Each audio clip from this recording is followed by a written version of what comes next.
Hi everyone. Sorry I wasn't able to make it to class this week. I'm hoping that all of the supplementary online stuff that I'm giving you, along with um, Keith's overview of the genre analysis assignment, will be sufficient in helping you work your way through the upcoming assignments and tasks in the class.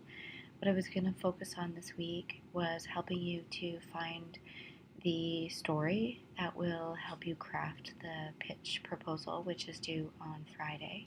So hopefully you do get a chance to watch this tutorial. Um, I wanted to start with raising a question that came to me in the first week by one of my tutorial students, which was, what advice would you give all students in order to succeed in the course? And my answer was that most students forget that what we're up to here is in-depth research. They start just trying to get the tasks done and submitted without thinking about the process. And so to always remember that this is a research course, and we are, more than any of your other professors, looking for quality and depth of research, as well as thoughtful sourcing, because we talk a lot about how to use sources in a narrative effectively. Um, so, for instance, one of the things that all the TAs have noticed is that many of your summaries in the blog that came in week 3 did not use any sources. This indicates that maybe two things: that many students are not reading the assessment information that I've included for the blog posts, which lays out the requirements for sourcing, and possibly we're falling into that trap of thinking of this as a blog rather than real academic assignments. Um, the course blog, I'll remind you, is worth 40% of your grade. So even though each weekly entry may feel like a light thing that you can get out of the way quickly, any of those marks that you'll lose because you're doing things quickly and not following instructions will add up dramatically and have a big impact on your final grade. Um, so in order to think about the depth of research that we're requiring in the class, I want you to take a second look at my sample pitch. How many sources have I used? What types of sources have I relied upon? And why? I've created a video where I explain my sourcing practices, and it'll be linked to from our from this slide once it's uploaded to YouTube. So I encourage you to watch that. Okay, so as always, where should you be in the project? Obviously, you should be well past selecting an opinion piece. You should be thoroughly, familiar with your opinion piece. You should almost be able to rhyme it off without looking at it now. And you should have done a bunch of initial research. If you don't know much more now than you did at the beginning of the course about this topic, you are behind when it comes to doing research. You should know a lot more, not necessarily from scholarly literature, but just from what's been written about it in newspapers, magazines, on social media, what current events it connects to. So where you should be is really struggling with, because it is a struggle, what you need to be currently focusing on, what sort of path for your story that you're choosing, which story is worth telling and why. And so that's what I'm going to demonstrate to you now are some of the choices that I've made in my own pitch for telling a specific story. So the pitch is an initial decision point. In this way, we're choosing this angle to pursue, which story is worth telling and why. And so some of the ways that you'll make this decision is by considering what your goals are in the podcast, what our goals are for the course podcast show, and who your audience is, what you think they'll find satisfying, what will make for the most interesting story and listening experience. So often this most interesting story is something that has the most stakes, or that maybe you can frame as surprising. And you'll see the surprise in my revised pitch come out more strongly. I think our audience is we're expecting to write for, I think people who would be in your program at your level of study, who are intelligent readers who may be like peripherally aware of your topic but not in-depth experts.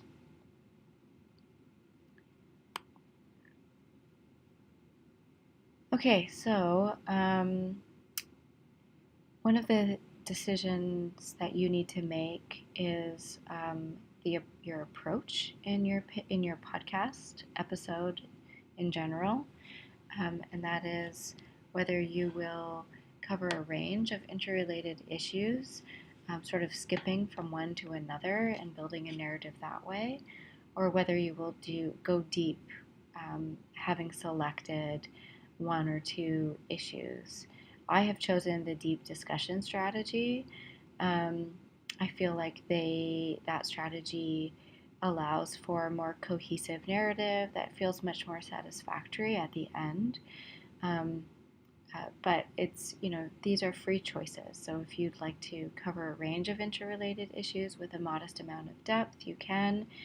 You run a bit of the risk of raising too many questions and not offering enough answers or being too general. So those are things that you just have to watch out for and seek help from your tutorial leader as you go. Okay, so the pitch as a decision point is really about what the story is that you're telling. So this is where you focus on, what is the main problem at the heart? What is the issue at the heart of your podcast? Who are all the characters? Who are all the stakeholders? Who are the people who are being affected by this problem? Who are driving it? Who are causing it? And what's at stake, right? So what are these characters going to win or lose? What are their challenges? What do they need to overcome? What are their obstacles?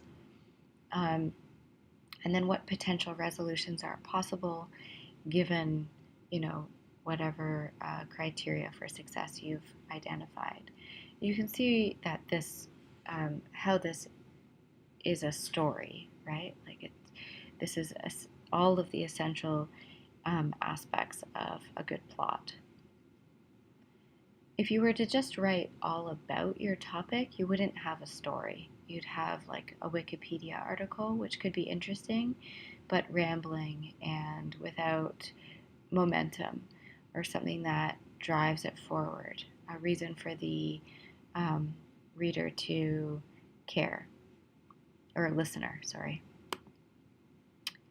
So in my sample pitch, if you can remember back to last week, I'm looking at Alice Fry's piece in the Chronicle of Higher Education, where she responds to the movie Lady Bird, which came out in 2017, quibbling with its depiction of student cheating. Here you can see in my GIF Lady Bird looking over the shoulder of her classmate as they're writing a quiz. So the key issue, right? So if we go back to this slide, you can say, what is the main problem? In my podcast, I'm choosing to focus on the main problem of student cheating and the fact that it needs to be addressed. And this is the problem that Alice Fry raises as well. So it allows me to ground my pitch and my podcast in that original opinion piece.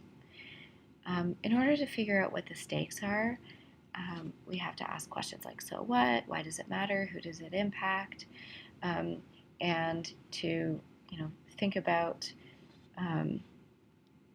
what we've learned in some of our secondary research. So some of the stakes might involve like the value of university degrees, impact on honest students. How about the value here could be, loss of accreditation from institutions and governments, and loss of respect as employers are not satisfied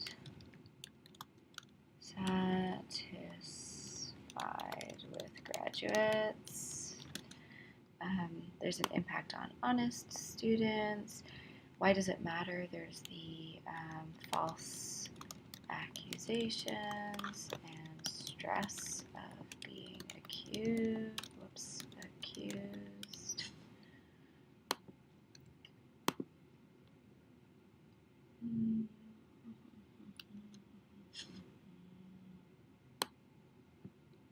There's a lot more involved in like why student cheating matters, right? There's like wasting tuition money, jeopardizing future opportunities, etc., etc. Okay. So depending on what you think the stakes are, like what's most important here, you could set the direction for your story. So I think it matters because of none of these things, but rather it matters because of what it reveals about today's education system. Okay, so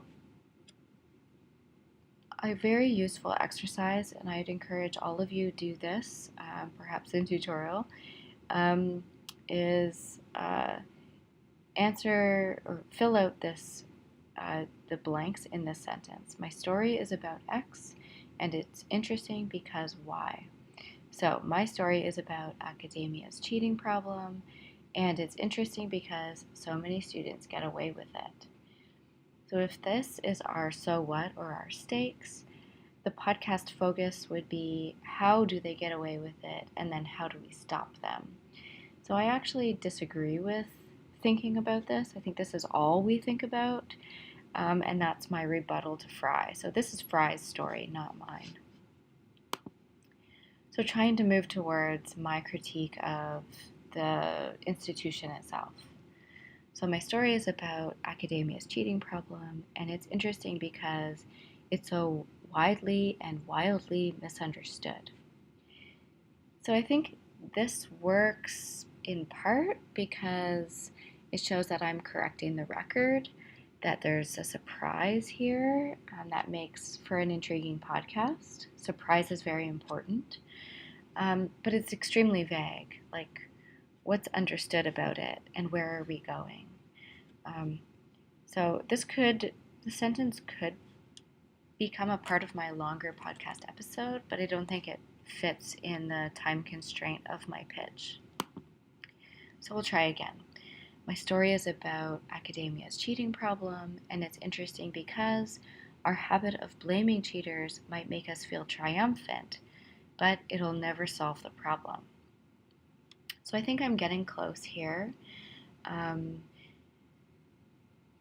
Because I'm both correcting the record and revealing a better solution, or that a better solution to the problem exists. Although, I don't know, it's still kind of vague. We'll see. But this has been helpful for narrowing or identifying the problem and narrowing my issue. This is an extremely difficult challenge. I encourage you to take it on at filling in these blanks. Okay, so moving forward, we know our key issue, or my key issue, is academia's cheating problem, so you would fill in yours. The so what is blaming cheaters who won't help us solve.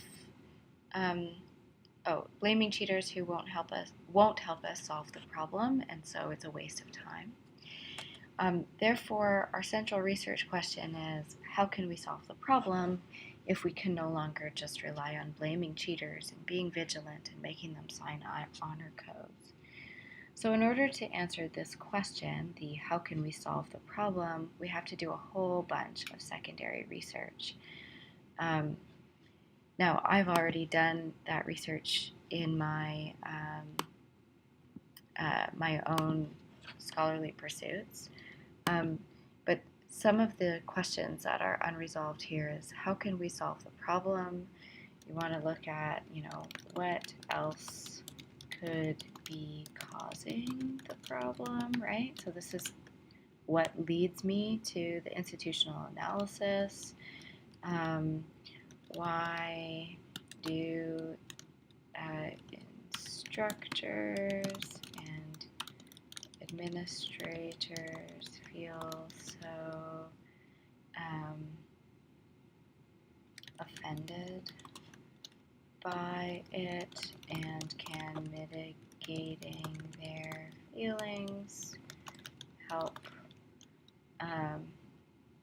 ease off the pressure on this topic? I think the problem in part is driven by the emphasis on it, etc., etc.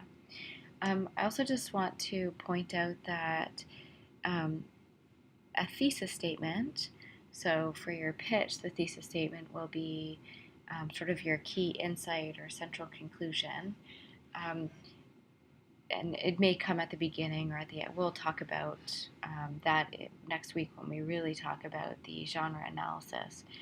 But the thesis statement is really just a proposed answer to the research question. And this goes for your academic papers as well as this podcast.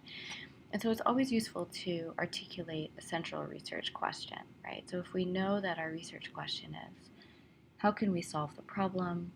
Then we know that our thesis statement will be something to the effect of,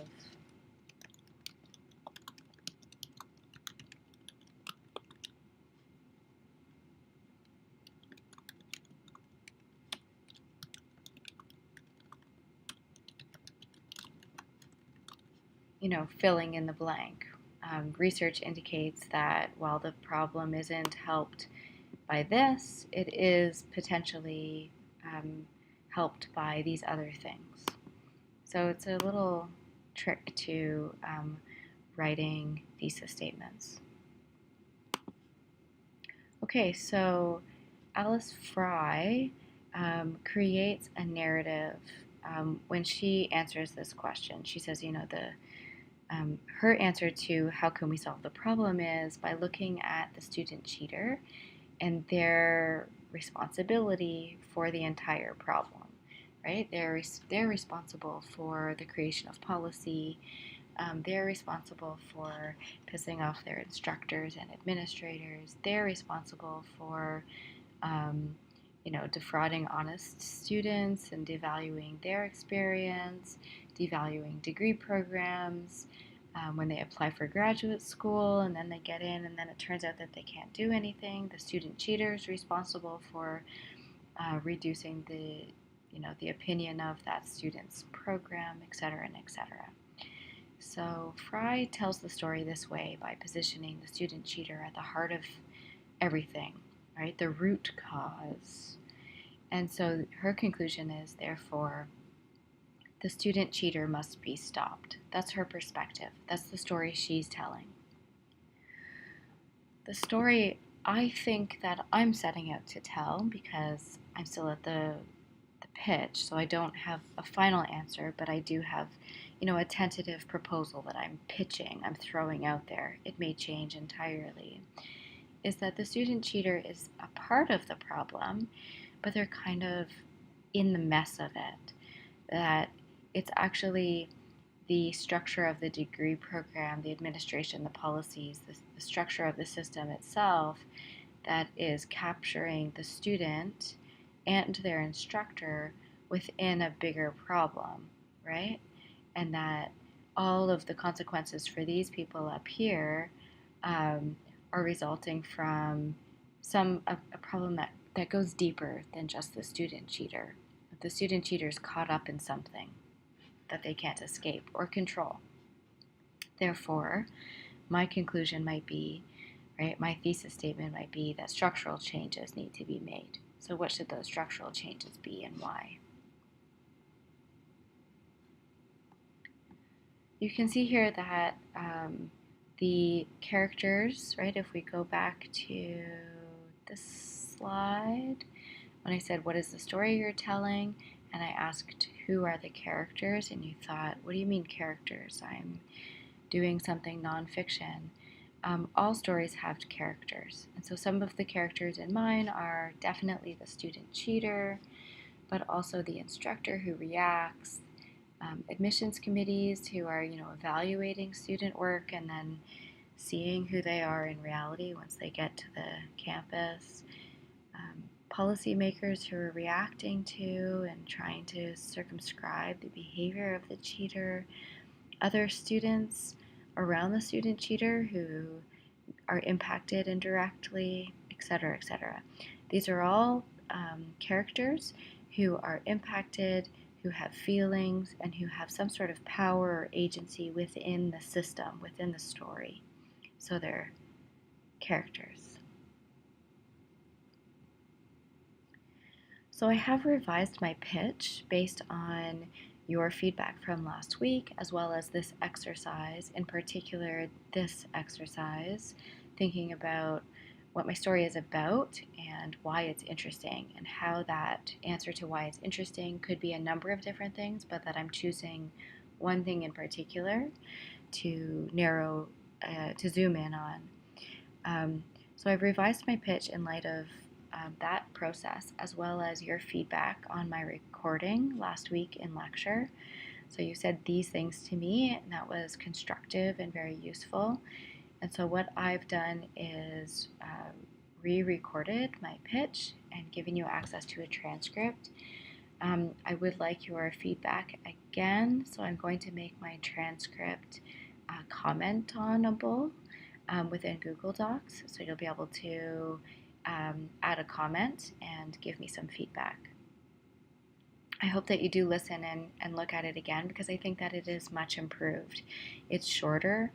It very clearly identifies a turn where I say, hey, this is a big problem and we're not realizing it, and the answer is different from what we expect, right? So there's some surprise. I've also rewritten it by thinking about how I talk rather than how I write.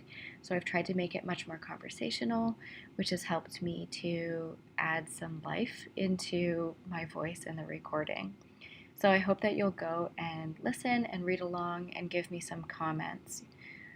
And I think this brings to a final slide here, which is just a note about how I want us to think about the recording software that we're using this term as a writing tool that is helping us to write, helping us to think and formulate ideas, right? So listening to my pitch before I had a final draft, getting your listener feedback, going through some exercises, based on that process, helped me to refine my sense of purpose and establish a clear path for where I'm going. And that's really interesting that the tool itself has influenced what it is, like the content of what I'm writing, what I'm thinking about.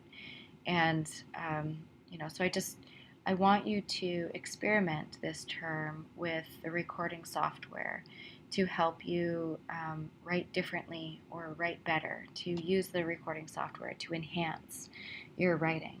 So I don't just want you to be recording for when I ask you to submit recorded work, which I think is only 2 more points, the pitch, the outline, and the final recording.